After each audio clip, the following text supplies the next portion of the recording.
agrupamiento de ingenieros Felipe Ángeles, ustedes lo conocen, nos va a presentar el día de hoy el avance de los trenes que estamos construyendo. Como saben, estamos construyendo el tren México-Pachuca, Ciudad de México-Pachuca, Ciudad de México-Querétaro. En el caso del tren del Golfo, es de Ciudad de México hasta Nuevo Laredo, y nuestro objetivo es llegar por el Pacífico hasta Nogales. Y por otro lado, el tren de carga del Tren Maya. Y como siempre nos ayudan mucho los ingenieros militares, de lo mejor, si no es que lo mejor que tenemos en nuestro país. Muchas gracias, general. Antes de iniciar la conferencia y por los hechos ocurridos ayer en la Ciudad de México, a la jefa de gobierno, a Clara Brugada, que sepa que no está sola. El día de ayer estuve unos minutos con ella estuvo aquí en Palacio Nacional, estuvimos platicando, abrazándola, y que sepa que no está sola, que el gobierno de la ciudad no está solo y el pueblo de la Ciudad de México tampoco está solo. Estamos trabajando conjuntamente y está trabajando junto con el Gabinete de Seguridad del Gobierno de la Ciudad de México, de la Fiscalía General de Justicia de la Ciudad de México, de la Secretaría de Seguridad Ciudadana de la Ciudad de México, todo el Gabinete de Seguridad, para esclarecer los hechos, llegar a la verdad y a la justicia, como es nuestra política en todos los casos en el país. Bueno, vamos a iniciar con la presentación del general Vallejo y después tomamos sus preguntas. Adelante, general. Con permiso, señora presidenta. Hola, muy buenos días a todas y a todos, allá en sus casas y en sus lugares de trabajo. Es un honor estar aquí y poderles informar con entusiasmo que los proyectos ferroviarios prioritarios de la actual administración ya están en marcha. En el marco de estos 3.993 kilómetros por construir, la Defensa continúa participando coordinadamente con el resto de las dependencias del Ejecutivo Federal, sobre todo con la Secretaría de Infraestructura, Comunicaciones y Transportes y su Agencia Reguladora de Transporte Ferroviario, en los trabajos de proyecto y construcción de estos tramos ferroviarios, que como ya lo precisó la señora presidenta, se trata en esta primera fase, de acuerdo a la planeación estratégica, de 4. Vamos a construir el Aeropuerto Internacional Felipe Ángeles Pachuca, con un tramo de 57 kilómetros, el tramo Ciudad de México-Querétaro de 226 kilómetros, el tramo de Querétaro a Irapuato y el tramo de Saltillo a Nuevo Laredo. En el caso particular, los 2 primeros tramos estarán a cargo de ingenieros del Ejército y los siguientes 2 serán licitados por la Secretaría de Infraestructura, Comunicaciones y Transportes. Empezamos con el tramo Aeropuerto Felipe Ángeles Pachuca.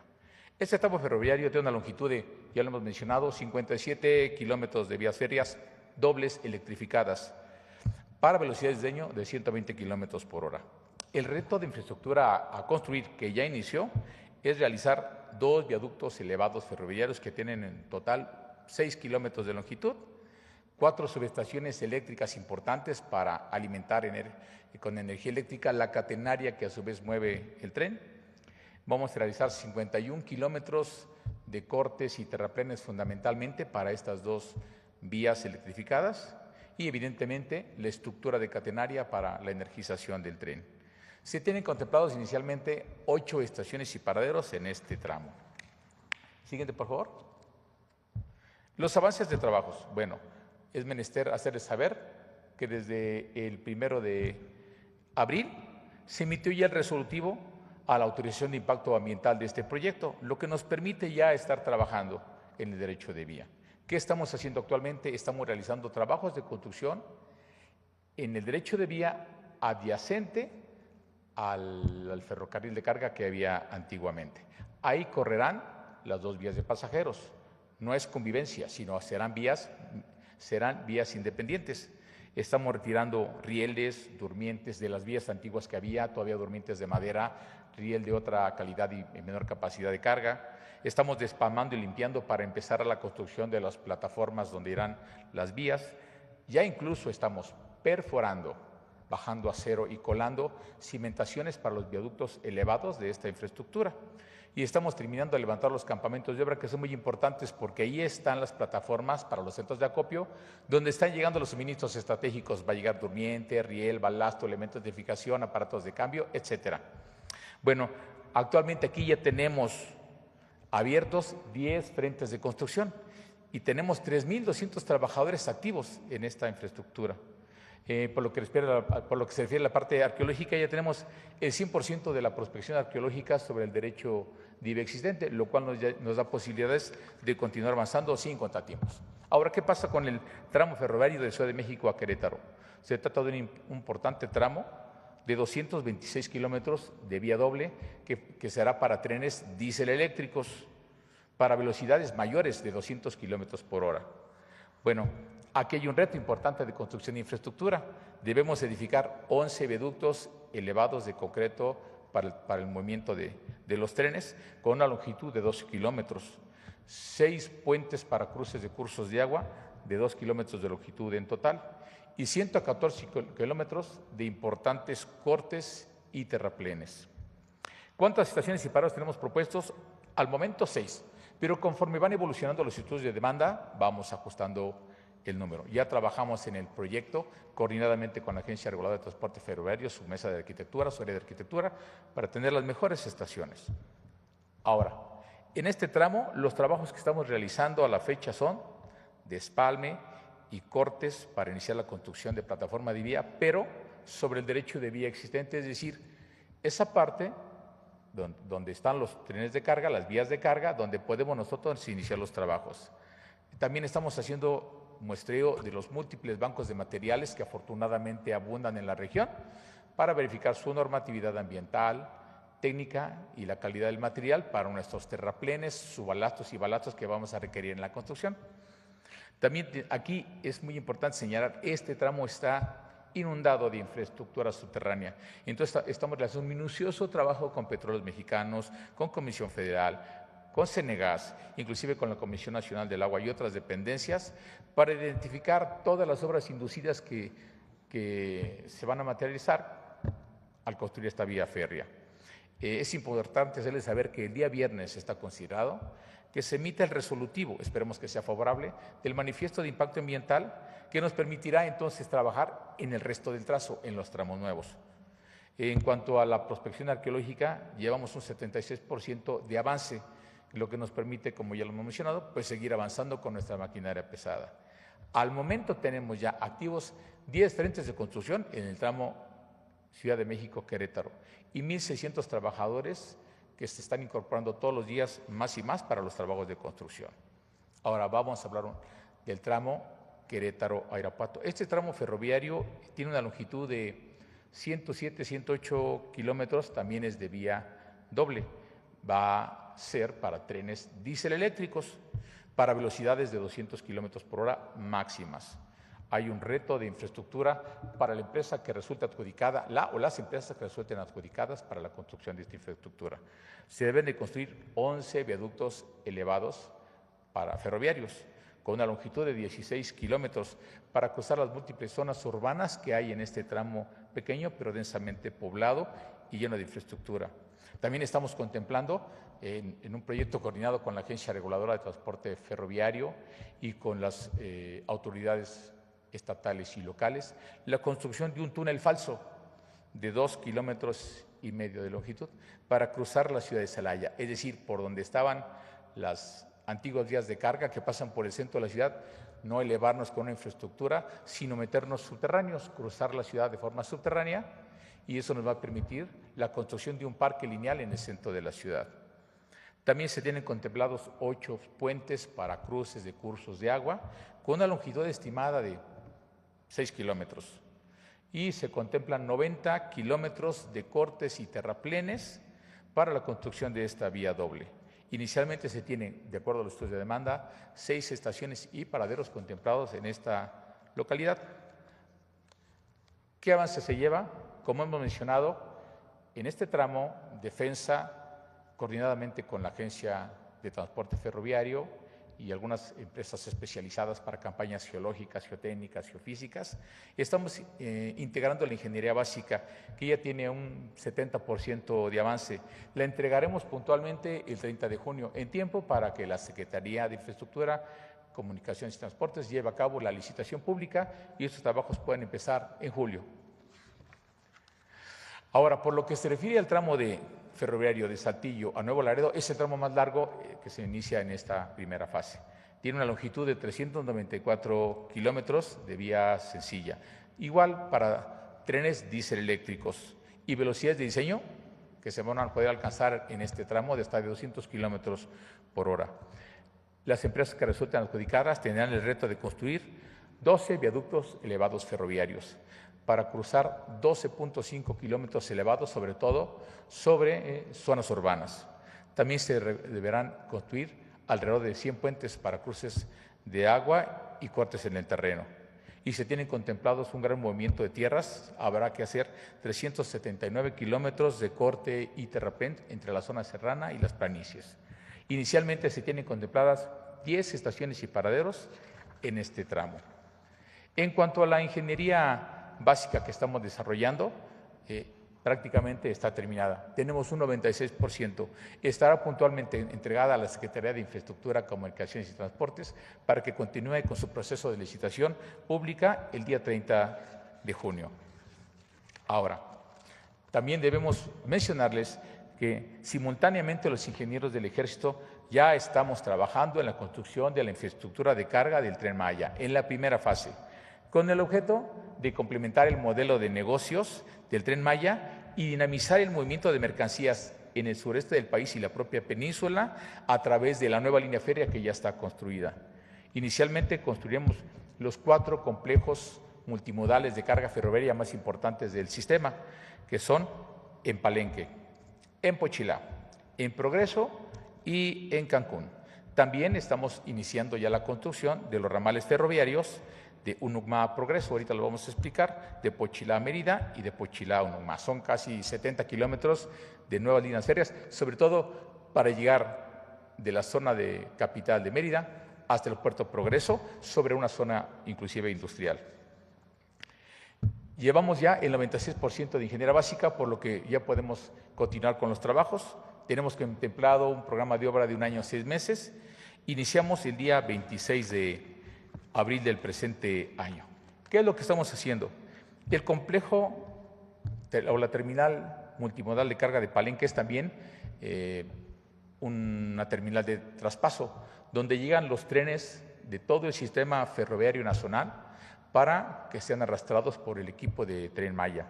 Es muy importante y ya estamos coordinados con la Secretaría de Marina para que muy pronto tengamos la total conexión del sistema ferroviario nacional de la parte norte con el transísmico y con la infraestructura del Tren Maya. Ello nos va a permitir, primero, mover los suministros estratégicos de todas las partes del país, ya por vías férreas, transportarlo hacia los centros de acopio de donde estamos construyendo y probar la viabilidad y facilidad del sistema de carga. Ahora, en la terminal de Pochilá, esta terminal es propiamente una terminal de carga que está al sur de Mérida. De aquí nace la nueva vía férrea, el ramal que se irá hacia Puerto Progreso y además constituye un importante complejo de carga multimodal para toda la zona de capital del estado de Yucatán. En la terminal Progreso, esta es una nueva terminal que estará un poco al sur del puerto Progreso. Es una terminal muy importante, sobre todo porque además de las mercancías que llegan al puerto, tendrá una terminal de abastecimiento y distribución de combustibles para llevar combustibles a toda la península. Ya también está en construcción.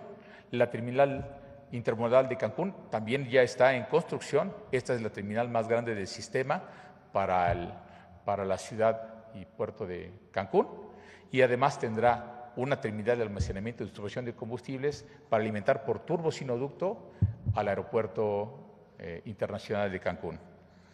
De manera simultánea estamos construyendo estos ramales ferroviarios que, como les dijimos, conectarán la zona de capital Mérida con el puerto Progreso y además es importante mencionarlo, estamos trabajando coordinadamente con el gobierno del Estado, con los municipios y con la empresa Tren Maya para alinear este proyecto federal con el programa estatal de Renacimiento Maya, de tal manera que estos complejos de carga multimodal de Tren Maya convivan con los espacios de crecimiento, con los polos de desarrollo y bienestar que está llevando a cabo el Estado de Yucatán.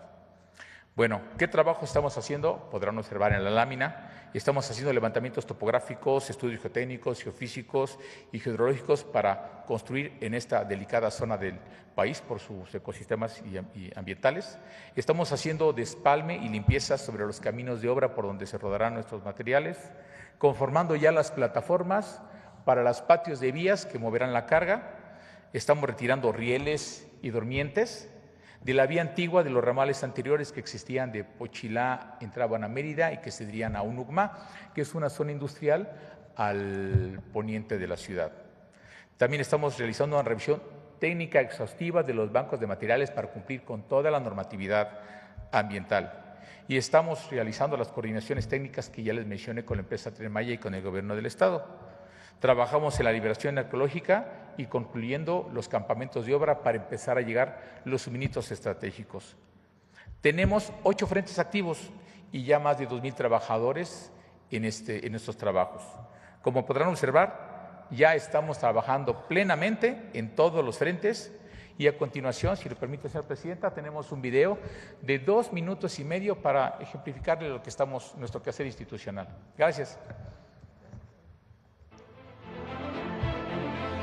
En el marco de los 100 compromisos del Gobierno de México, la Secretaría de la Defensa Nacional, en coordinación con la Secretaría de Infraestructura, Comunicaciones y Transportes y la Agencia Reguladora del Transporte Ferroviario, desarrolla la construcción de infraestructura ferroviaria para trenes de pasajeros en el centro y norte del país.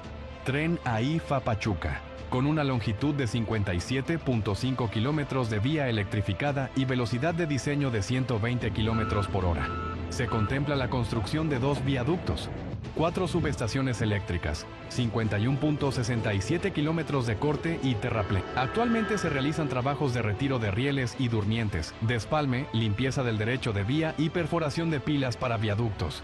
Tren Ciudad de México-Querétaro, con 226 kilómetros de doble vía y velocidad de hasta 200 kilómetros por hora.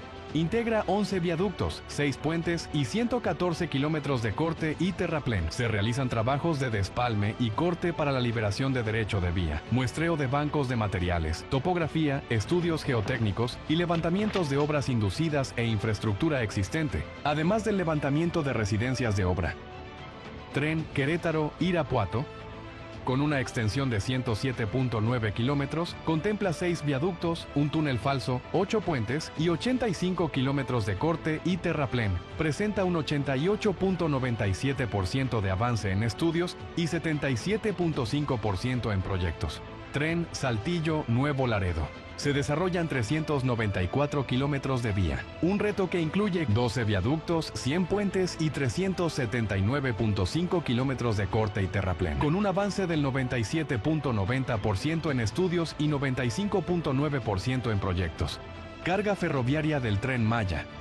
En su primera fase se construyen 4 terminales multimodales en Palenque, Poxilá, Progreso y Cancún, así como 66.7 kilómetros de nueva infraestructura ferroviaria en los ramales de Unucmá, Progreso, Poxilá, Mérida y Poxilá, Unucmá. Se realizan levantamientos topográficos y estudios geotécnicos, geofísicos y geohidrológicos, despalme y limpieza sobre caminos de obra y conformación de plataformas para patios de vías. Con estas acciones, el Gobierno de México reafirma su compromiso con el desarrollo, la conectividad y el bienestar de nuestro país. Cumpliremos la misión. Gobierno de México.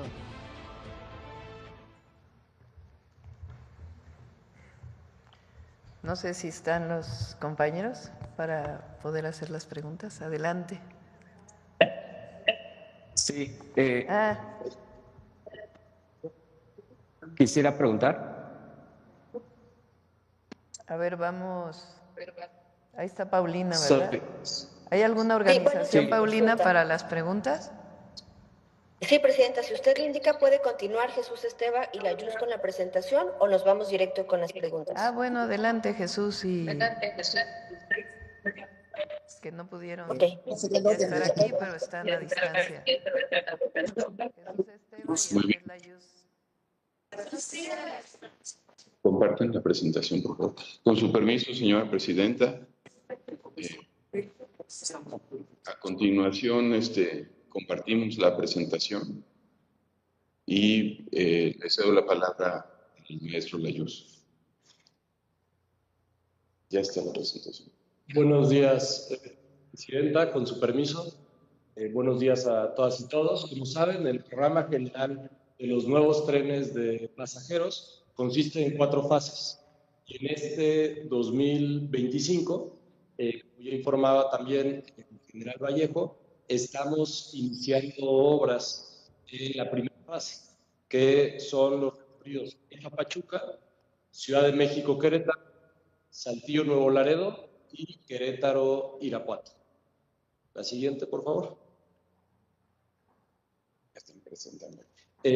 Las características que tienen los trenes es que estamos hablando de trenes interurbanos y regionales, que en sus características de servicio tienen vías dedicadas, es decir, no se comparte la vía con los trenes de carga, aunque se usará para la construcción de nuevas vías parte del derecho de vía adyacente a las vías de carga. Las velocidades máximas están diseñadas a 160, 200 kilómetros por hora, entre 160 y 200 kilómetros por hora. La tracción de los trenes, en el caso de AIFA Pachuca, son trenes de propulsión eléctrica con catenaria. En el caso de los trenes para el resto de los trayectos, son diésel eléctrico. Y tendrán 3 tipos de estaciones: estaciones terminales, estaciones intermedias y paraderos. De esta forma se podrá conectar no solo a ciudades grandes en los recorridos que ya conocemos y que ya mencionamos, sino también a ciudades intermedias e incluso a poblaciones más pequeñas que históricamente se quedaron desconectadas después del proceso de privatización de trenes en los años 90. ¿Que sigue, por favor? La forma en la que hemos estado trabajando por instrucciones de la Presidenta de la República es que la Secretaría de la Defensa, a través del agrupamiento de ingenieros Felipe Ángeles, inició la obra en marzo del tren AIFA Pachuca en coordinación con la Agencia Regular de Transporte Ferroviario y otras instancias de gobierno, y también en abril inició los trabajos de Ciudad de México a Querétaro. En el caso de los tramos Querétaro, Irapuato y Saltillo, Monterrey, Nuevo Laredo, tenemos el objetivo de iniciar las obras en julio de este año. La que sigue, por favor. En este momento, la estimación preliminar de demanda que tenemos para Querétaro y Irapuato es de alrededor de 4 millones de viajes anuales. Esto se irá precisando con la finalización de los estudios en estos días. También están en proceso los estudios ambientales y las exenciones sobre el derecho de vía existente, es decir, estamos en zonas que ya fueron impactadas, ya hay un derecho de vía, entonces es donde no se requiere propiamente un manifiesto de impacto ambiental. Sin embargo, también estamos haciendo los estudios para el manifiesto de impacto ambiental en todas las zonas donde no vamos al derecho de vía. Y ya como lo comentaba el general Vallejo, están finalizando los estudios de ingeniería básica de la totalidad del recorrido.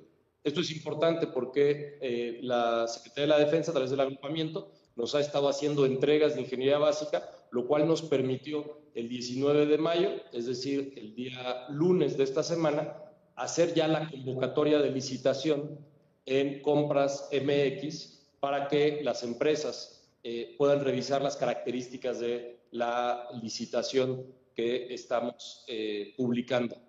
Este recorrido incluye paradas, estaciones en Querétaro, Apacio el Grande, Celaya, una entre Villagrán y Cortázar, Salamanca e Irapuato.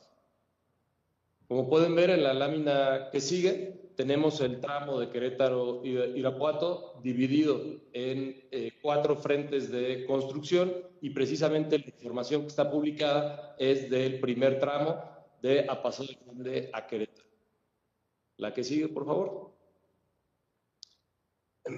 Las fechas de licitación son las siguientes. Se publicó el 19 de mayo la convocatoria de la licitación. Propiamente la primera semana de junio inicia ya el proceso, que tiene varias etapas en las que participan aquellos que quieran hacer una propuesta a la SICT y a la Agencia Reguladora de Transporte Ferroviario, para la cuarta semana de julio tener ya el fallo y el inicio de los trabajos.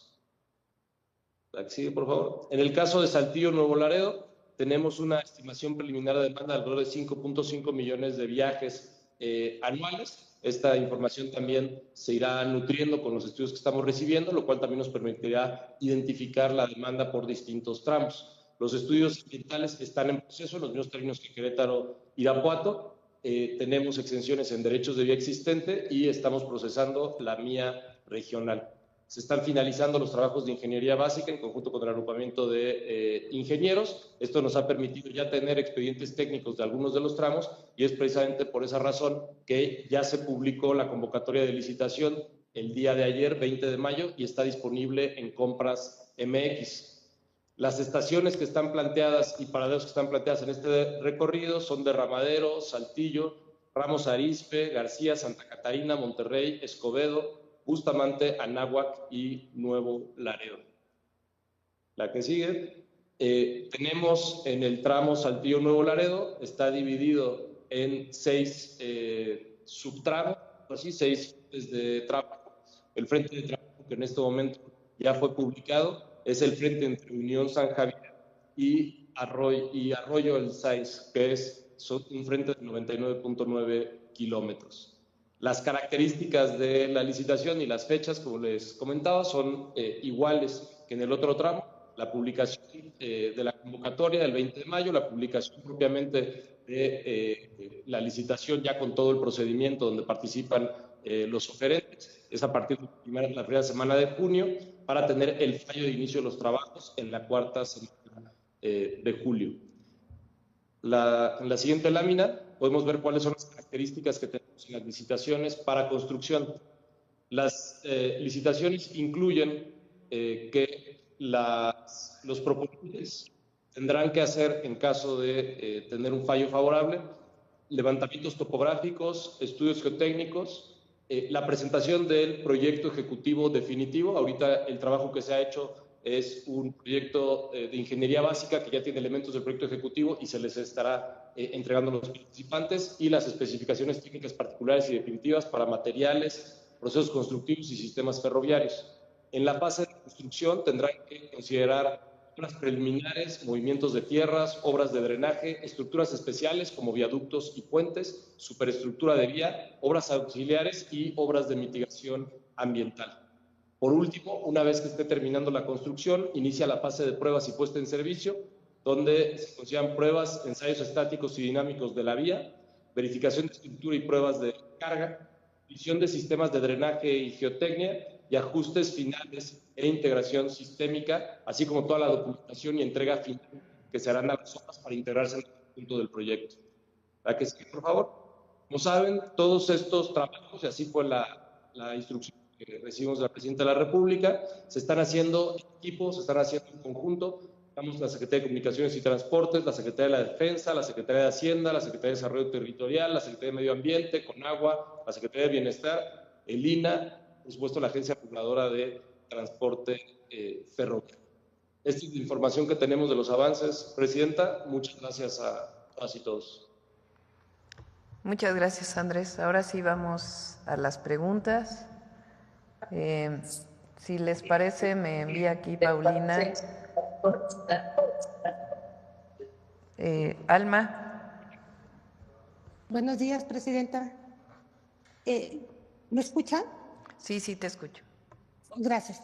Quisiera preguntarle, bueno, ahorita nos amanecimos con esta manifestación, este cerco en torno a Palacio, es una medida de presión para tratar de acelerar el diálogo al que se supone está convocado para el viernes con usted. ¿Qué les responde a los maestros? Gracias. Hay diálogo. El día de ayer se reunieron con Secretaría de Gobernación, la propia secretaria estuvo ahí, el secretario de Educación Pública estuvo también presente y su equipo estuvieron trabajando con ellos. También estuvo la Secretaría de Hacienda presente a través del área de pensiones. Entonces hay diálogo permanente, nunca nos hemos cerrado al diálogo, y lo que planteamos es que la posibilidad de que nos reunamos el viernes. Entonces, no vemos por qué cerrar las puertas de Palacio cuando está el diálogo puesto.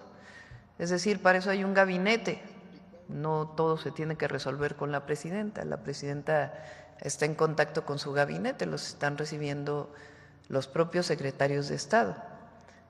Y hay comunicación, ya hay diálogo permanente, lo ha habido ahora y lo ha habido siempre. Entonces, esa es la respuesta. ¿Qué llamado les hacen los maestros? Porque pues parece que se está recrudeciendo estas movilizaciones. Nosotros planteamos, es muy importante para todos los maestros de México, 9% de aumento salarial este año y a partir de septiembre 1% más en apoyo a los profesores, a las maestras y los maestros, no a la parte administrativa, 1% más, de tal manera que en septiembre será el 10% de aumento salarial. Por otro lado, hemos hablado del congelamiento de las pensiones para aquellos maestros que están en el 10º transitorio. Desde que estuvo el presidente López Obrador, se hizo el Fondo de Pensiones para el Bienestar, para que todos los maestros que están en cuentas individuales puedan tener una pensión digna, equivalente al salario medio del IMSS. Había maestros que se iban a retirar con 10,000, 5,000, 4,000 pesos, aunque ganaban muchísimo más, y ahora todos los maestros que estén por debajo del salario medio del IMSS se van a retirar con el salario medio del IMSS e incluso algunos con un salario superior. Entonces, a las personas, a los maestros, maestras y todo el personal que tiene ISSSTE o Seguro Social que se retiren con salarios o bueno, con retiros, con ingresos menores al salario medio del IMSS, el Fondo de Pensiones para el Bienestar les va a dar el complemento de manera automática, sin ningún trámite, para que puedan tener un retiro con el salario medio del IMSS. En el caso de cuentas del 10º transitorio, que se llama, hemos planteado el congelamiento de la edad y seguir platicando para ver cómo podemos seguir apoyando. En el caso de la reforma educativa que se echó para atrás con el presidente López Obrador, quedó un esquema que se llama UCICAM, en el que muchísimos maestros no están de acuerdo, la gran mayoría. Entonces, en ese caso lo que hemos planteado es que para sustituir UCICAM nos vayamos a platicar con todas y todos los maestros de México, a la base, para poder saber cómo se va a sustituir, no en foros arriba o en negociaciones arriba, sino preguntándole a todas y todos los maestros de México cuál es la manera en que ellos deciden que sea la promoción. Pero para la movilidad de los maestros, que es el caso de que se quieran mover de una escuela a otra, que tiene muchísimos problemas burocráticos en la actualidad, ahí dimos la posibilidad de que esto cambie por completo y que se tome en cuenta la antigüedad, que es una demanda desde hace mucho tiempo de los maestros, y que se siente con el secretario de Educación Pública para poder determinar, en particular en la situación de la movilidad, cómo queda exactamente. Y además, dado que los maestros de educación básica prácticamente no tenían vacaciones, abrimos una semana más de vacaciones para todas y para todos. Aún hay un grupo de maestros que quieren todavía avanzar más. Lo que hemos dicho es que pues todo depende del presupuesto que se tiene. Entonces hay diálogo permanente, nunca nos hemos cerrado al diálogo y pues vamos a esperar estos días. Entonces es importante que toda la ciudadanía y en particular las maestras y los maestros de México conozcan esta situación. Además se ha hecho un esfuerzo muy importante para trabajar con los estados de la República. Por ejemplo, en Baja California Sur, una demanda histórica de que se abrieran plazas para los maestros que reciben sus salarios de manera estatal, se puedan abrir por lo pronto 500 plazas, que es una demanda histórica que se tiene. Y así en cada estado de la República se está atendiendo de manera particular demandas que se tienen para los maestros que no están federalizados y que están contratados directamente por los estados de la República. Entonces hay diálogo, hay apoyo a las maestras y los maestros de México, pero pues hay temas que no podemos avanzar más, pues porque el presupuesto no da para algunas solicitudes que están haciendo, pero el diálogo está abierto de manera permanente. Presidenta, ¿ya tienen listo el decreto de pensiones o cuándo van a darla a conocer? Por lo pronto está el congelamiento de las pensiones y el que se establezca el diálogo para ver si podemos reducir las pensiones, particularmente de los maestros y de los que somos derechohabientes del ISSSTE, que nos quedamos en el 10º transitorio. Entonces, ¿el diálogo es el viernes con usted? ¿A qué hora? Ahí en Palacio Nacional. Bueno, vamos a ver. Por lo pronto tienen diálogo con la Secretaría de Gobernación y con el Secretario de Educación Pública, abierto desde el primer momento. Gracias, Presidenta. En el tema de lamentables hechos de ayer, ¿qué decisiones abordaron en el Gabinete de Seguridad? ¿Fortalecerán más la seguridad de los funcionarios públicos? A ver, yo hago un llamado a todas y a todos, periodistas, comentócratas y a la ciudadanía. En esto hay que tener mucha responsabilidad. El Gobierno de México siempre va a ser responsable y sabemos que el Gobierno de la Ciudad de México también. En las investigaciones, lo primero que tiene que haber es una investigación para detener a los responsables y saber cuáles fueron las causas de este lamentable y doloroso acontecimiento. Nuestra solidaridad nuevamente a las familias de Jimena y de José y a todos sus conocidos, amigos, compañeros, y estamos apoyando con todo a la Fiscalía General de Justicia de la Ciudad de México, a la Secretaría de Seguridad Ciudadana y a la propia jefa de gobierno en las investigaciones. No podemos avanzar más hasta que no sepamos cuáles fueron las causas y además pues dar con los responsables y hacer justicia, como es la política del Gobierno de México en todos los casos y en particular en este caso. Hay que ser muy responsables, no estar especulando. Y nosotros, como siempre, pues respondiendo a partir de las investigaciones que se hagan, y se va a estar informando conforme al proceso de investigación junto con el Gobierno de la Ciudad de México sobre lo que se vaya encontrando. ¿En las investigaciones solo está la Secretaría de Seguridad coadyuvando o también la Fiscalía podría estar? Está la Fiscalía General de Justicia de la Ciudad de México, ellos están llevando el caso y el Gabinete de Seguridad está apoyando en todo lo que requiera la Secretaría de Seguridad Ciudadana, el Gobierno de la Ciudad de México, la Fiscalía General de Justicia y todo el área de investigación e inteligencia está trabajando conjuntamente con ellos para brindarles todo el apoyo que se requiera. Por mi parte, Presidenta, la última pregunta. Ayer el secretario Ebrard anunció que en vez de arancel de 25%, la industria automotriz será de 15%. En otros temas como la arancel y aluminio, ¿hay también avances? En el caso de vehículos, si ustedes recuerdan, había habido una publicación cuando el gobierno de Estados Unidos determinó los aranceles a los vehículos y a las autopartes del mundo entero, no solamente de México, sino del mundo entero, planteó un arancel del 25% al mundo entero. En el caso de los países que somos parte del tratado comercial, las autopartes recientemente fue publicado que tienen 0 aranceles y en el caso de los vehículos se planteó desde entonces un descuento a la parte que es fabricada en los Estados Unidos, dado que hay mucha interrelación en la fabricación de los vehículos entre Canadá, Estados Unidos y México. El día de ayer salió una publicación en donde habla del porcentaje de reducción de la parte de Estados Unidos y toma en cuenta muchos de los temas que nosotros habíamos estado planteando.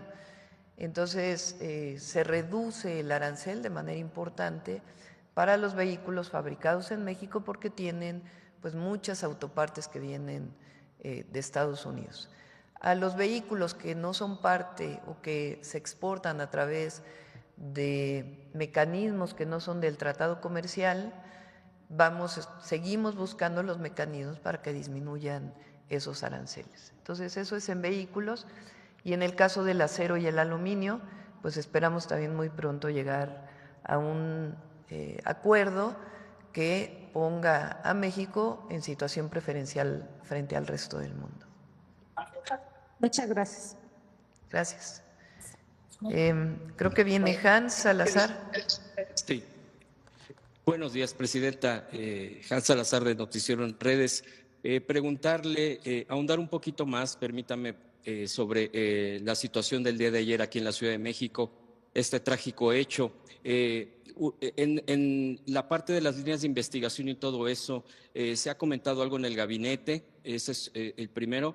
Y también, ¿qué le dice concretamente a la oposición que ha usado esta situación pues de una manera muy desbordante el día de ayer, incluso ya asumiendo un ataque muy directo, muy frontal hacia lo que es la Cuarta Transformación? ¿Qué reflexión le da todo esto? Primero, responsabilidad, como lo dije. Nosotros no podemos estar especulando. No se puede hacer ninguna especulación frente al hecho del día de ayer. Nosotros nos regimos por las investigaciones que hay en torno a lo que sucedió ayer.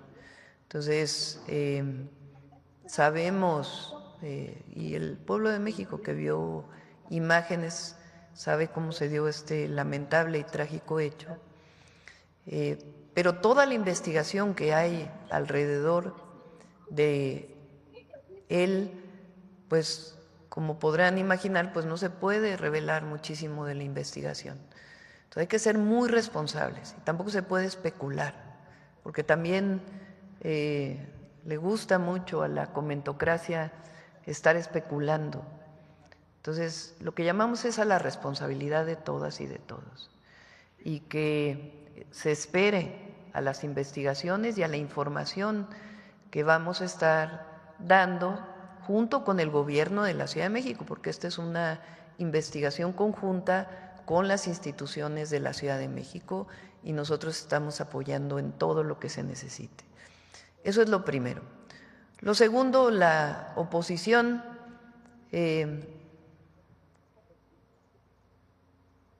también tienen que ser responsables, también, porque también la crítica tiene que ser responsable. Y esta especulación, bueno, hubo alguien que dijo que fue un crimen de Estado, imagínense, o sea, ¿qué quiere decir eso? Entonces, a todas y a todos responsabilidad. Apoyo, por supuesto, a la jefa de gobierno y a todo el trabajo que realiza, a los habitantes de la ciudad siempre, y responsabilidad. Esperemos a que salgan las investigaciones que nos van a decir, pues exactamente, primero que lleven a la justicia a los autores materiales y a las causas de este trágico acontecimiento. Pero nosotros, responsabilidad, la presidenta siempre va a ser responsable y va a ser igual en este caso, mucha responsabilidad y la información, conforme vaya avanzando la investigación, se va a ir brindando con toda la verdad y haciendo justicia, como siempre lo hemos hecho. Presidenta, ¿pudo el día de ayer hablar con la jefa de gobierno de la Ciudad de México? ¿Y qué palabras nos puede compartir un poquito al respecto? ¿Pudo haber hablado con ella? Sí, ella estuvo aquí un rato en la tarde pues sobre todo la solidaridad, el apoyo a Clara. Jimena y José pues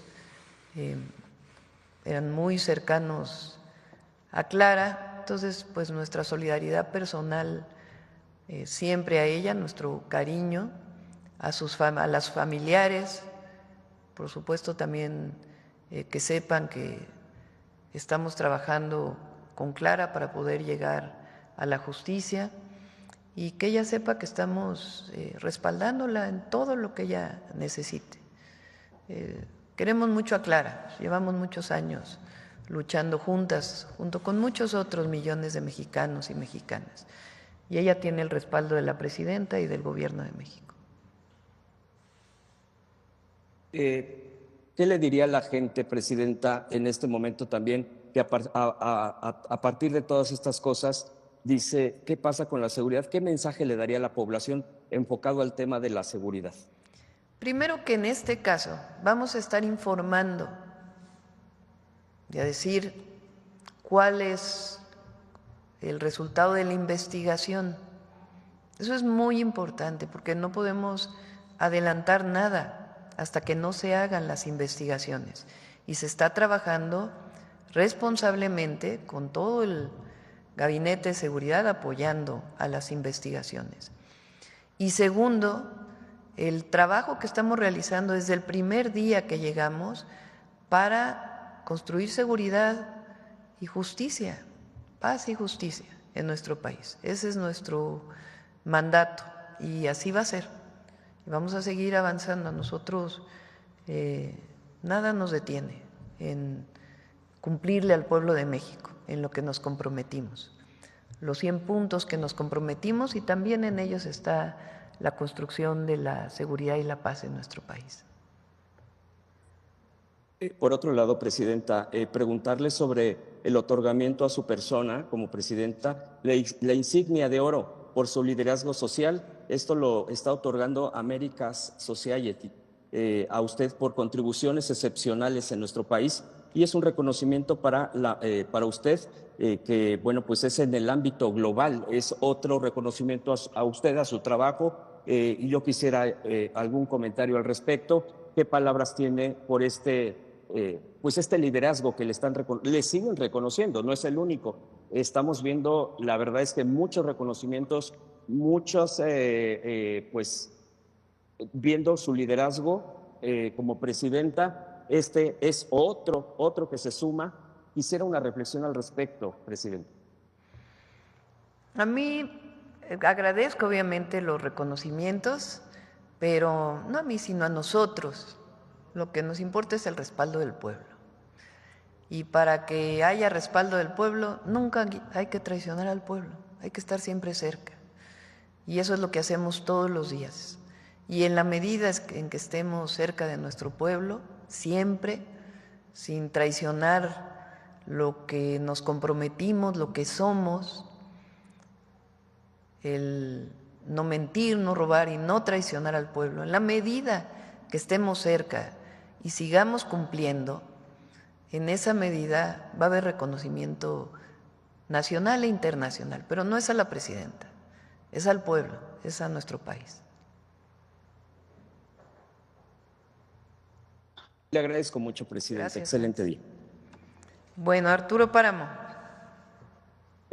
Buenos días, presidenta. Muchas gracias. Y yo quisiera preguntarle, debido a los acontecimientos que están hoy desarrollándose en torno a Palacio Nacional, ¿cómo se va a desarrollar la dinámica de esta jornada y de las siguientes? Porque al menos los manifestantes con los que pudimos pues estar cerca señalan que no se van a retirar. Y por lo que nos comenta la negociación, pues se están realizando, pero no están llegando a lo que parece a ningún acuerdo. Usted nos ha comentado que el presupuesto es limitado, no hay para cubrir todas las demandas que están pidiendo los integrantes de la CENTE. Esto pues parecería que es un callejón sin salida. ¿Usted cómo lo ve y cómo se va a desarrollar la actividad en Palacio Nacional? Porque entendemos que hoy no pudieron llegar todos los secretarios de Estado a la reunión de gabinete. Obviamente el personal de Hacienda no está laborando, vaya, hay mucha actividad, no solamente es la Presidencia de la República en Palacio Nacional y está hoy, al menos está trastocada la actividad ahí en Palacio Nacional, Presidenta. Sí, nos conectamos por Zoom también con el gabinete, con quienes no pudieron llegar, la mayoría pudieron entrar y los que no pudieron entrar nos conectamos a distancia. Se desarrolló el gabinete de seguridad como todos los días, solo en este caso pues con algunos compañeros que estuvieron a distancia y vamos a seguir trabajando. Nosotros no vamos a caer en ninguna provocación, eso es muy importante. No vamos a reprimir porque no creemos en eso, creemos en el diálogo y vamos a encontrar una salida. Eso es lo que un gobierno de la Cuarta Transformación hace, encontrar salidas a través del diálogo y sin caer en provocaciones. Esa es la manera en que vamos a seguir trabajando y vamos a seguir trabajando todos los días. Gracias. Otro dato también que se dio a conocer ayer en materia económica, presidente, es que bajó la exportación de automóviles de México hacia los Estados Unidos. No sé si tenga algún comentario al respecto y si eso tiene que ver con todos los aranceles que se impusieron desde Estados Unidos. Sí, hemos estado con mucho contacto con las automotrices, tanto los CEO se llaman en inglés, los coordinadores, los ¿cómo se dirá CEO en español? Coordinadores, los gerentes generales a nivel internacional de las automotrices, como a nivel nacional. Recientemente, la semana pasada, me reuní con la Asociación Mexicana de la Industria Automotriz, la mía, y ellos están muy confiados en el papel que está jugando México. Nadie nos ha dicho que va a cambiar la producción de nuestro país a otro lado. Y pues es natural que en el periodo en donde se definían los aranceles, incluso hubo un momento en que se les cobraba 50% de arancel, porque se sumaba el arancel del automóvil más el arancel del acero y aluminio. Eso ya no está ocurriendo, ya solamente son por separado, no se suman las tarifas o los aranceles. Entonces, naturalmente, en el segundo trimestre, pues hubo espera, no de la producción, pero sí de la exportación. Muchos nos dijeron que ya reanudaron sus exportaciones, dado que ya no tienen el doble arancel, las autopartes se siguen exportando, entonces pues tiene que ver con esta situación. Ahora, una buena noticia es que aumentó la inversión extranjera directa, mañana lo vamos a presentar. Mañana viene el gabinete económico, viene Marcelo a presentar junto con Hacienda, Energía, los polos de bienestar, el concurso de los polos de bienestar, de los primeros, es decir, sigue avanzando el Plan México y ahí también se va a informar pues de la situación económica de México, que es muy buena. Y particularmente, fíjense, dentro de esta situación internacional y aumentó la inversión extranjera directa, o sea que es buena noticia para el país. De igual manera hay que decir que en el primer trimestre aumentaron mucho las exportaciones, porque en el primer mes que, si ustedes recuerdan, a principios de febrero ganamos un mes de pausa de los primeros aranceles que se querían poner a México, y en ese mes se aprovechó para exportar mucho, entonces aumentaron las exportaciones en marzo y en los siguientes meses pues también, si hacemos el balance, pues estarían más o menos igual que el año pasado, de todos los meses. Muchas gracias, presidenta. Gracias, Arturo. Bueno, está Carlos Navarro. Buenos días a todas y todos. Presidenta, ¿cómo encontrar un punto medio cuando el gobierno plantea un aumento del 9% y por el otro lado plantean un aumento del 100%? ¿Cómo explicarles que los recursos son finitos? Va a haber diálogo. Además, son algunos maestros de algunos estados. La gran mayoría de los maestros de México están dando clase. Entonces, a todos los respetamos, porque nosotros respetamos a todas y a todos los maestros. Entonces, son maestros de algunos estados que están planteando esta situación. Y la única manera de resolver todo es con diálogo. Entonces, está abierta la puerta del diálogo. Siempre va a estar abierta la puerta del diálogo. Ayer se había planteado que había una reunión con usted de parte de los maestros.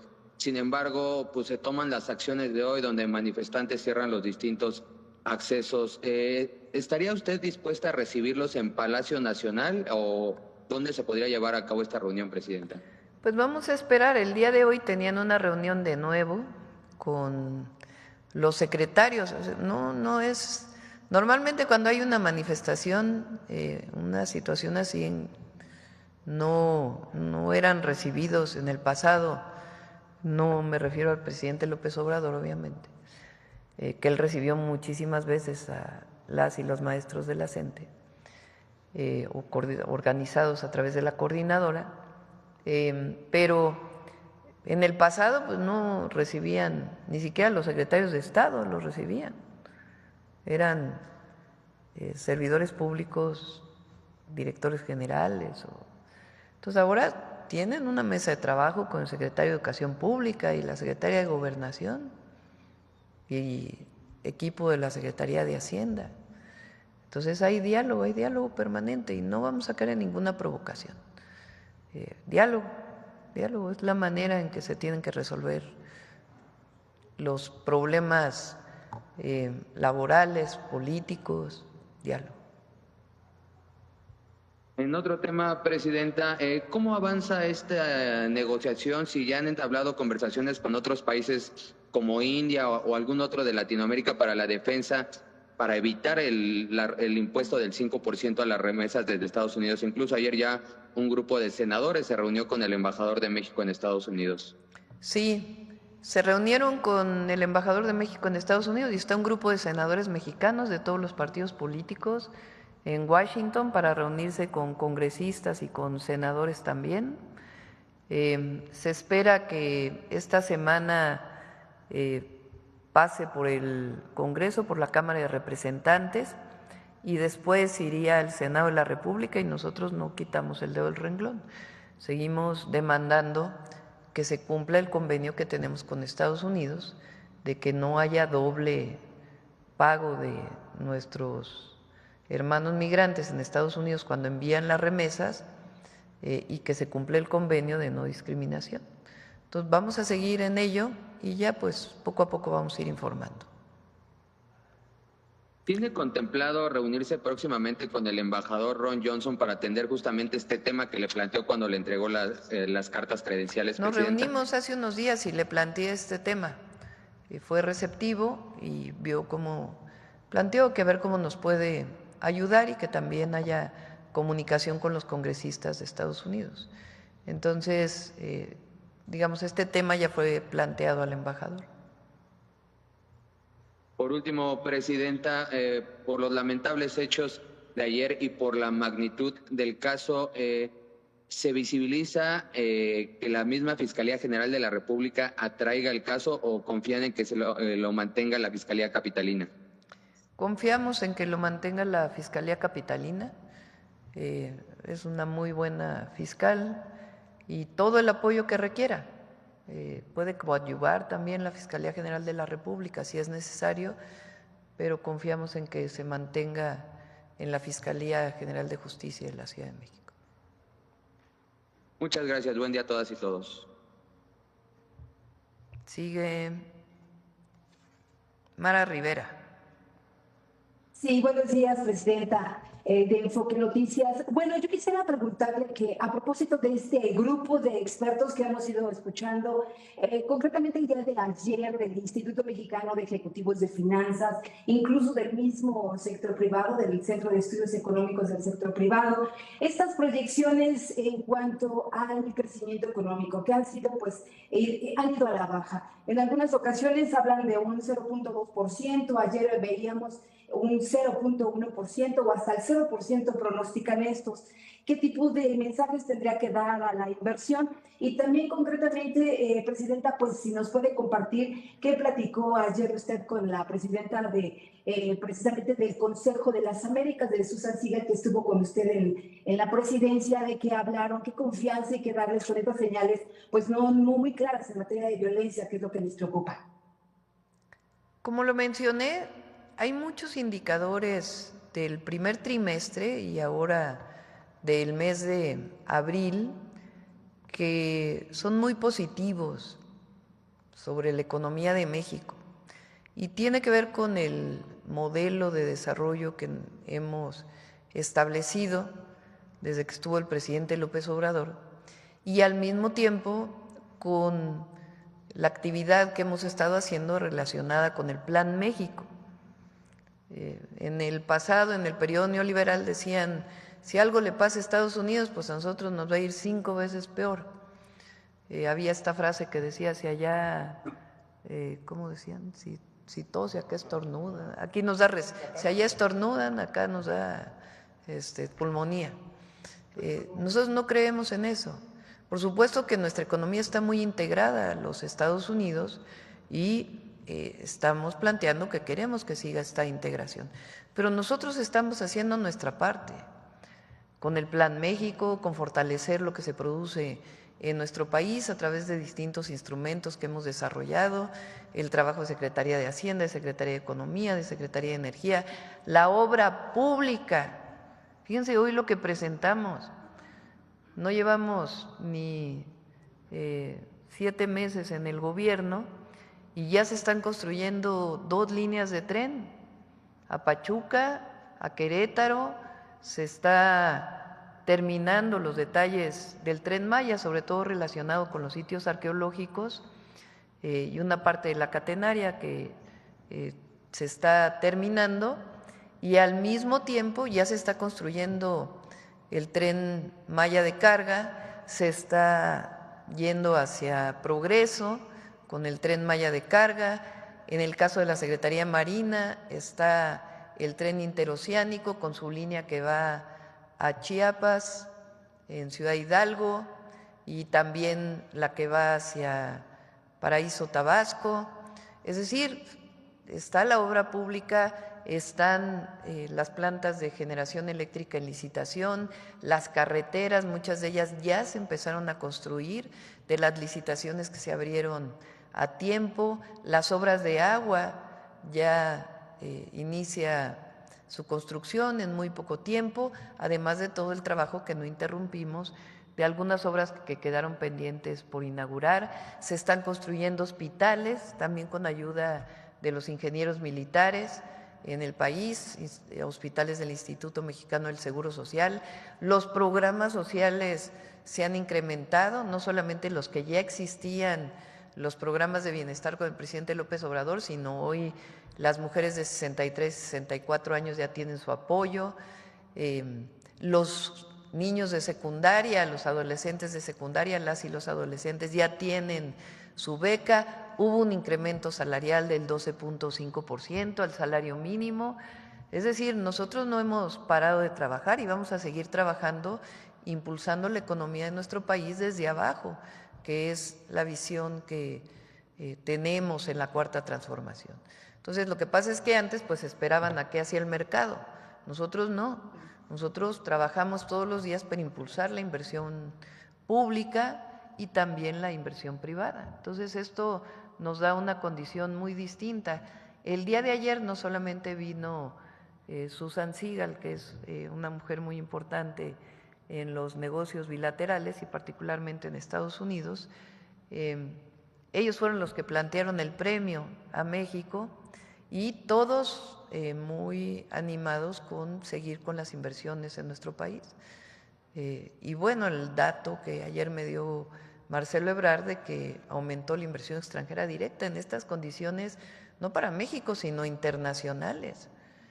Entonces, eso es lo que luego no toman en cuenta en los modelos económicos. Entonces, nosotros estamos optimistas de la situación de México. Vean el peso está bien, y la mayoría de los indicadores económicos, el empleo, la vivienda, la construcción de vivienda, no lo dije, ese indicador de construcción de vivienda en todos los indicadores ya comenzó a repuntar y apenas llevamos el inicio de la construcción de vivienda, falta el impulso mayor. Entonces sí somos optimistas frente a una circunstancia internacional que pues ha puesto al mundo en una incertidumbre por los aranceles que decidió poner el presidente Trump. Nada más para precisar, el anuncio de mañana en materia de inversión sería inversión extranjera directa, incluiría también a nacionales en este pues anuncio. Ya mañana les damos los datos para que no les adelantemos y ya que mañana nos veamos aquí. Ok, y mi última pregunta, Presidenta, pues prácticamente a 10 días de las elecciones para renovar el Poder Judicial, estamos hablando y hemos visto atentados, incluso en algunas ocasiones el recrudecimiento de la violencia. ¿Usted cree que esto pueda influir en la decisión de los ciudadanos a acudir a las urnas o no tiene nada que ver? No, la gente va a salir a votar. Por cierto, les voy a platicar algo que me comentaron ayer. Está en la Corte el caso de 3 grandes contribuyentes. No voy a dar los nombres de los contribuyentes a menos que sea necesario, pero no el día de hoy. Estos contribuyentes pagaron al SAT un crédito fiscal hace muchos años y después fueron a los tribunales para decir que no estaban de acuerdo con lo que habían pagado. Entonces un juez les dijo que en efecto habían pagado algo que no deberían de haber pagado. Primer problema. Pero resulta que estas empresas, grandes contribuyentes, están pidiendo que no solamente se les devuelva el dinero de lo que pagaron, que supuestamente estaba mal, sino que lo quieren con intereses, ese pago, esa reversión del pago ahora quieren intereses, cosa que es ilegal, ya hay antecedentes de que es irregular, es ilegal, no se puede regresar el recurso con intereses en estos casos. Pero lo que es muy curioso es que fueron pagos que se hicieron cuando uno de los ministros era director del SAT.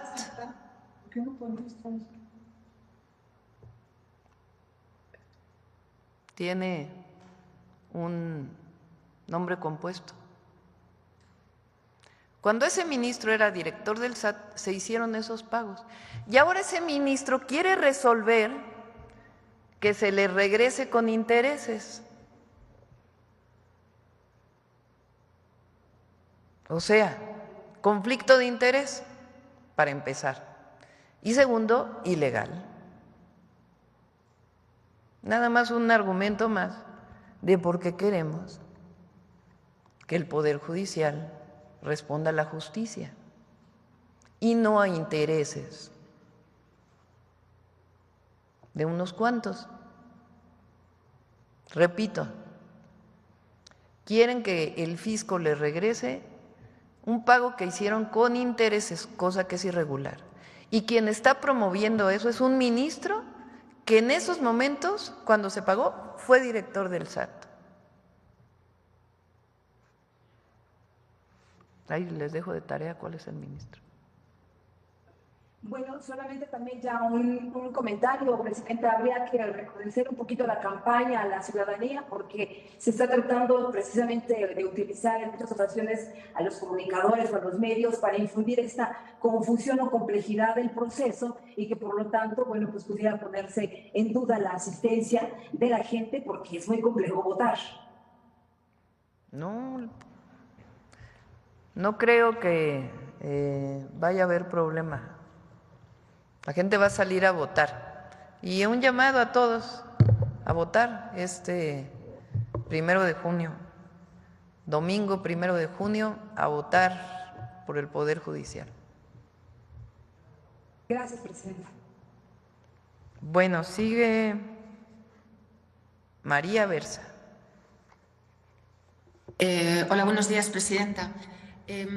Quería preguntarle si el ataque que vimos ayer ha sido el más grave contra funcionarios de la Ciudad de México desde el ataque, por lo menos el atentado que tuvo el ahora secretario federal García Harfuch, que usted era jefa de gobierno en ese momento. Indudablemente, no sé si usted pensó en aquello, ¿hay alguna similitud, hay algún vínculo entre ambos ataques o por lo menos si se está estudiando, si pueden tener algo que ver uno con otro? Nosotros no especulamos, investigamos a través de las instancias que tienen que hacerlo. Y hasta que no haya investigación, nosotros no podemos dar ninguna hipótesis.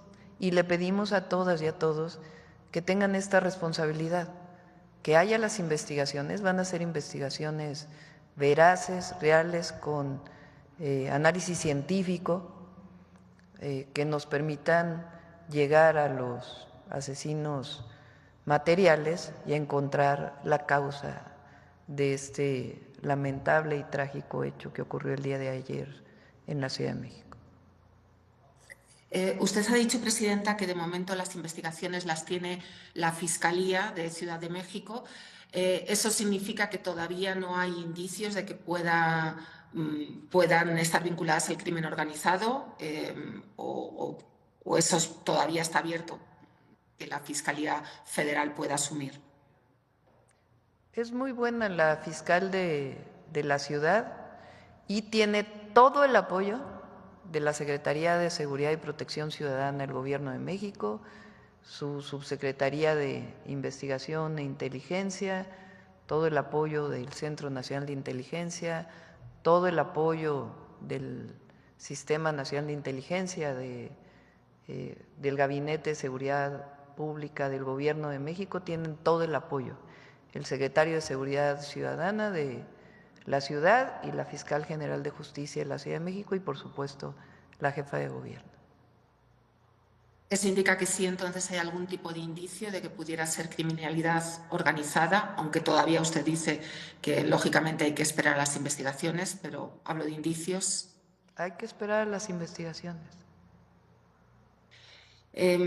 Presidenta, también le quería preguntar, el propio secretario García Harfuch en su momento, cuando fue víctima de ese atentado, pues hablaba y habló de la presencia de grandes cárteles en Ciudad de México.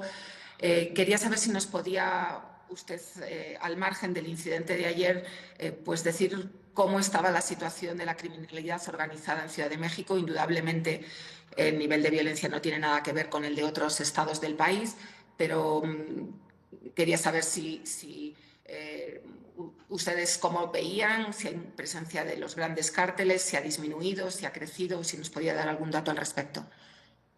La jefa de gobierno viene todos los lunes al Gabinete de Seguridad Federal. Los demás gobernadores vienen regularmente, una vez al mes, una vez cada 2 meses, dependiendo de la situación de cada estado. A todos se les apoya. Y en el caso de la Ciudad de México, fui jefa de gobierno de la Ciudad de México, disminuyó mucho la delincuencia en la ciudad. Cuando llegué yo al gobierno de la Ciudad de México en el 2000, llegamos en diciembre del 2018, los primeros meses del 2019, diario había un promedio de 6 homicidios. Hubo un mes, y había días que había 10, 12 homicidios diarios.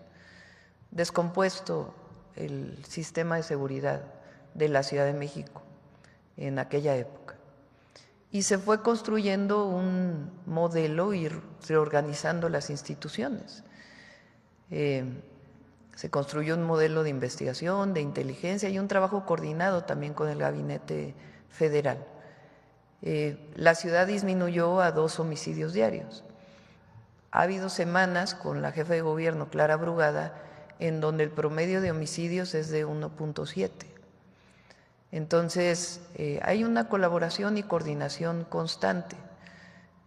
Hay presencia de grupos criminales particulares en la ciudad y hay trabajo permanente y constante. La jefa de gobierno tiene su gabinete todos los días y ella ha establecido incluso un mecanismo de ella personalmente evaluar a todos los sectores y cuadrantes de la ciudad. Eso lo hace todos los días, incluso lo sé porque ella no lo informa en el gabinete, terminó su primera revisión de todos los sectores, iniciaba una segunda revisión y fortaleciendo al Gabinete de Seguridad y la coordinación con la Fiscalía General de Justicia, y en particular en la ciudad hay una coordinación muy importante con el Tribunal Superior de Justicia, que es muy buena, con el doctor Guerra. Entonces, Clara está haciendo un muy buen trabajo y estamos apoyando a la ciudad y a todo el país en todo lo que necesite. Y por último, Presidenta, quería saber si finalmente ya se había autorizado a las autoridades estadounidenses subir e iniciar las investigaciones y las entrevistas en el buque Cuauhtémoc. O sea, estaban en la primera intervención que tuvieron, decían que estaban esperando esa autorización de la Armada Mexicana o del gobierno mexicano para poder subir a bordo del buque, y quería saber si ya esto ha podido realizarse. Sí. Se requería un protocolo, o se requiere un protocolo especial, porque es un buque de la Armada, no es un buque civil, no es un barco civil. Entonces, por ser un buque de la Armada de México, requiere sus propios protocolos, como en cualquier lugar del mundo, son protocolos internacionales. Entonces, a partir de darle seguimiento a estos protocolos internacionales, pues se permite toda la investigación que se requiere y se va a permitir, pero pues que se cumplan todos los protocolos. Y están de acuerdo las autoridades estadounidenses. ¿Pero todavía están en trámite o ya han podido...? Entiendo que ya se pueden, ya entraron o están por entrar. Muchas gracias. Gracias. Bueno, van dos más y con esto cerramos, porque hoy también hay detector de mentiras, sí hay, ¿verdad? Detector de mentiras. Jonathan Lozada. Hola, Presidenta. Buenos días. Jonathan Lozada, de Chiapas, Máxima FM.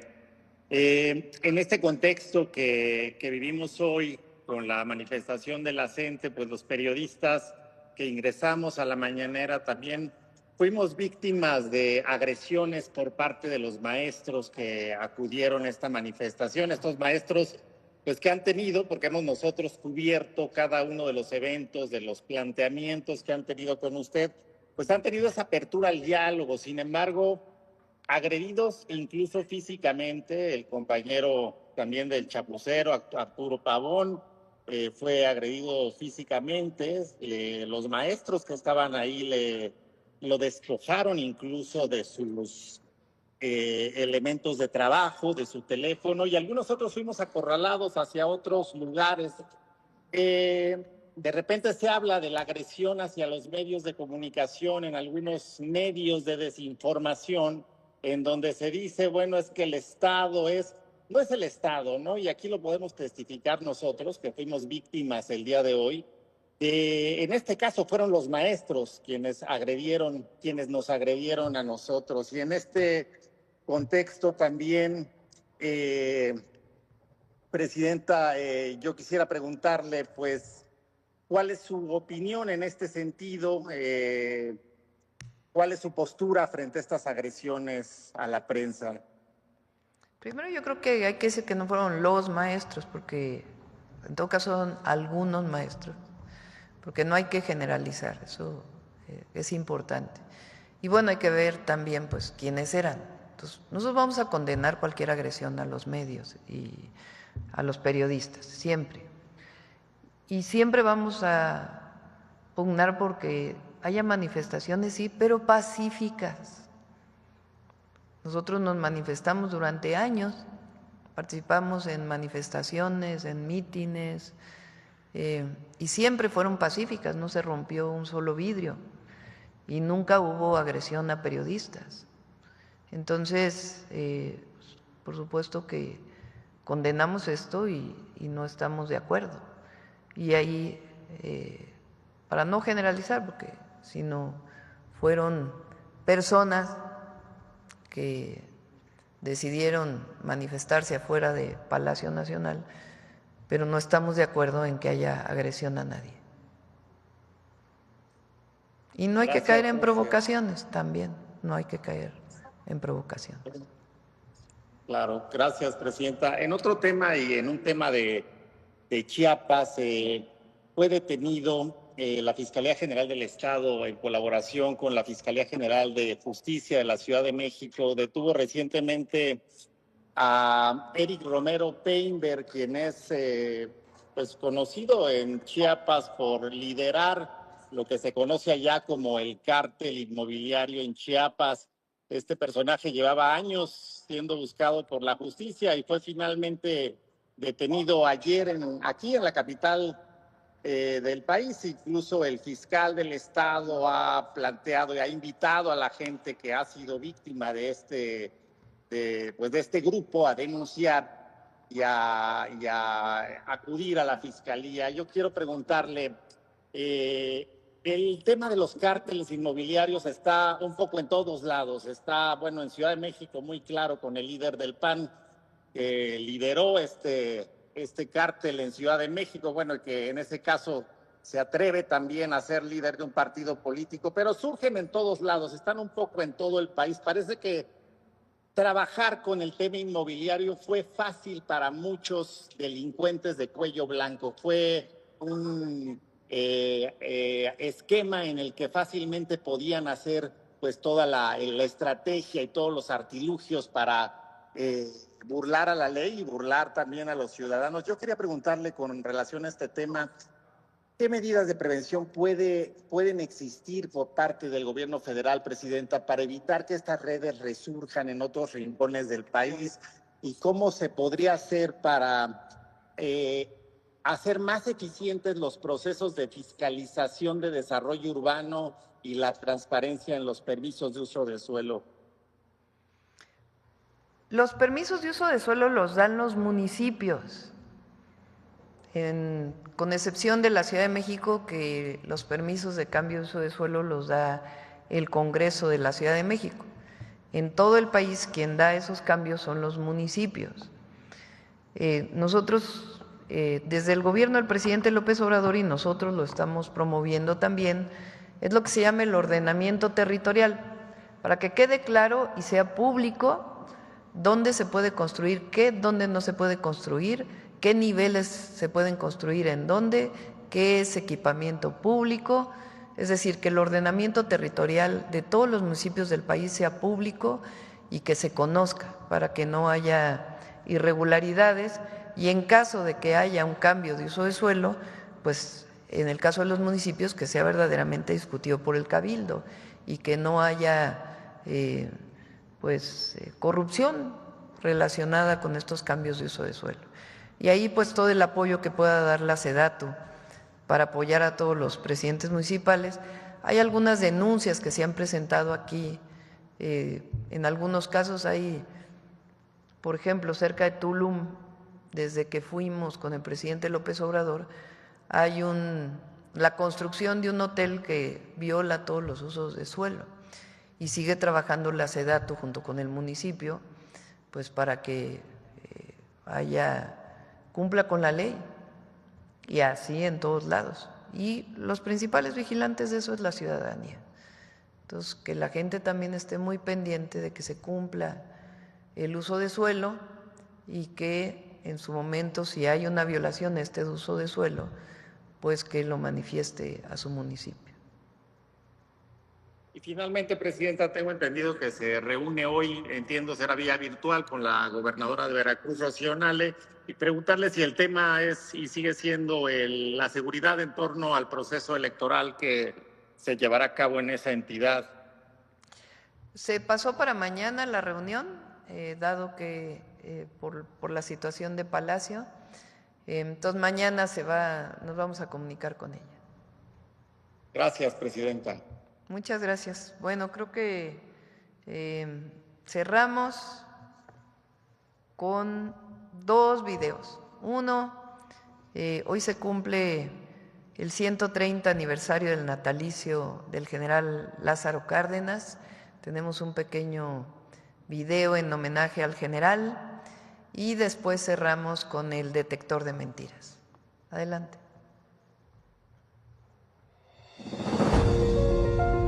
Lázaro Cárdenas del Río ha sido uno de los mejores presidentes que ha tenido México y es uno de los grandes de nuestra patria. El presidente Lázaro Cárdenas aplicó políticas que cambiaron a México, como el reparto de tierras a comunidades indígenas y a campesinos, y la nacionalización del petróleo, que fue un acto histórico de soberanía. El compromiso social del general Cárdenas lo llevó a apoyar las demandas de obreros y campesinos, de las comunidades más desprotegidas, a impulsar la educación socialista y a ser ejemplo de solidaridad en el mundo al recibir como presidente a miles de expulsados por los odios y violencias, entre ellos a los exiliados de la Guerra Civil Española en nuestro país. Lázaro Cárdenas nació hace 130 años, el 21 de mayo de 1895, en Jiquilpan, Michoacán. De chico recibió una educación y un sentido de pertenencia a las causas del campesinado y del pueblo purépecha. En 1913, tras publicar un manifiesto revolucionario, Cárdenas es perseguido y se une al ejército constitucionalista para luchar contra Victoriano Huerta, quien asesinó al presidente Francisco I. Madero. A los 18 años alcanzó el grado de coronel. Tras la ruptura con las fuerzas de la Convención Revolucionaria, Lázaro Cárdenas se incorporó a las fuerzas constitucionalistas bajo el mando de Plutarco Elías Calles. Durante los últimos años de la Revolución, el coronel Cárdenas participó en operaciones en Michoacán y varias regiones del país como la Huasteca, donde conoció los abusos de las empresas petroleras. Después de ser secretario de Gobernación y secretario de Guerra, en 1928, Lázaro Cárdenas fue elegido gobernador de Michoacán.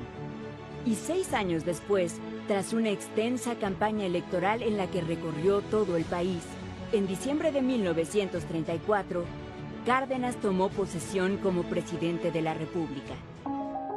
En su gobierno aplicó un plan sexenal y llevó a cabo políticas favorables para los trabajadores y los campesinos, como la creación del Banco Nacional de Crédito Agrícola, del Instituto Politécnico Nacional y parques nacionales en toda la República.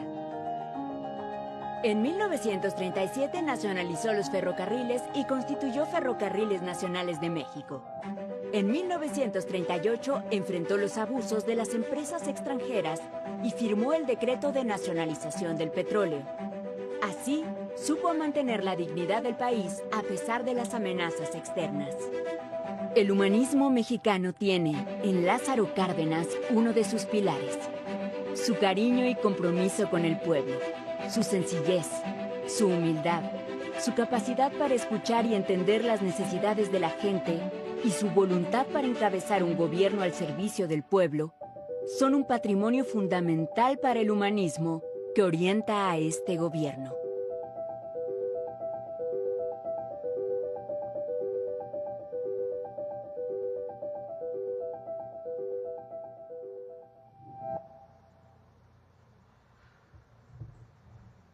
Adelante con el detector de mentiras.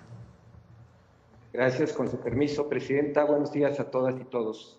En un intento por atacar al Gobierno de México y desacreditar a la Estrategia Nacional de Seguridad, comentaristas y medios de información continúan repitiendo la mentira de la falsa lista de políticos presuntamente vinculados con el crimen organizado, a pesar de que la existencia de esta lista ha sido desmentida de manera reiterada.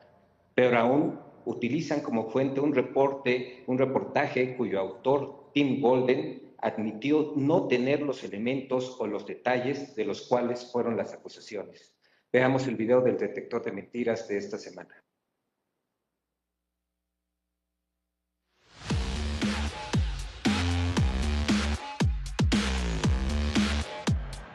La falsa lista del gobierno de Estados Unidos de políticos con presuntos vínculos con el crimen organizado, falsas reformas para eliminar la autonomía de las fiscalías y hasta falsos cierres de empresas automotrices en México son algunas de las noticias falsas que el detector de mentiras localizó esta semana. 1. El gobierno de Estados Unidos cuenta con una lista de políticos mexicanos presuntamente relacionados con el narcotráfico. ¿Tienes nombres en esta lista, Tim?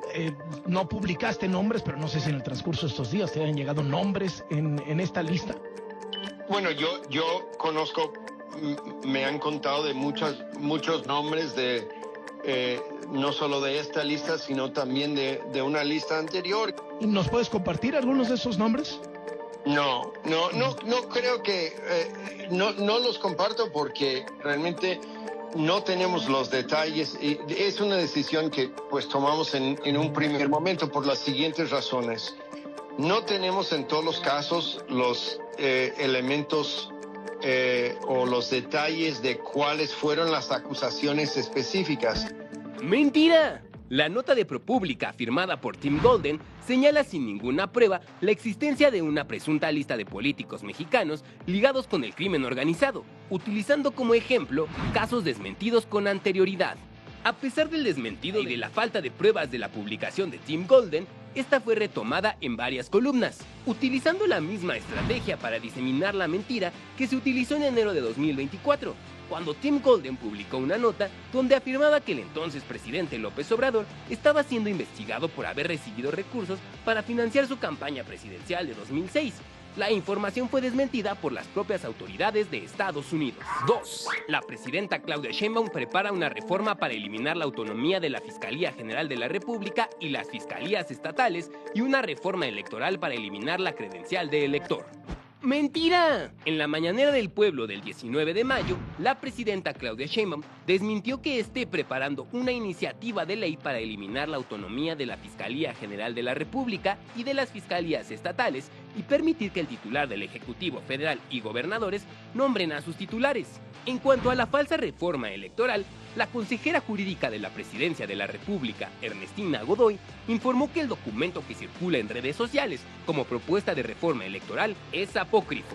3. Existen diferencias entre el secretario de Seguridad y el secretario de la Defensa Nacional. ¡Mentira! El 13 de mayo, el secretario de Seguridad y Protección Ciudadana, Omar García Harfuch, desmintió que haya diferencias entre él y el secretario de la Defensa Nacional, Ricardo Trevilla.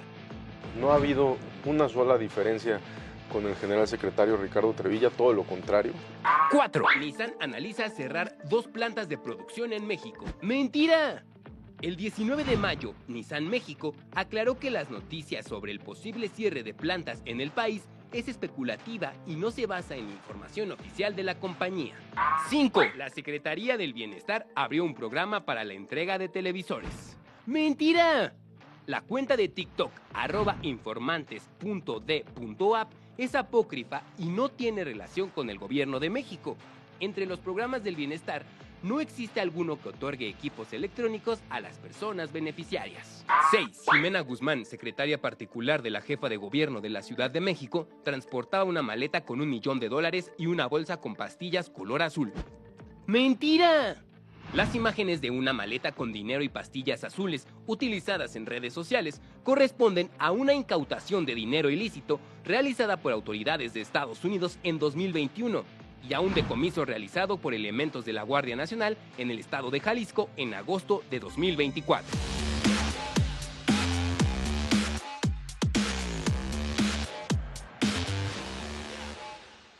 Muchas gracias y hasta la próxima semana, Presidenta.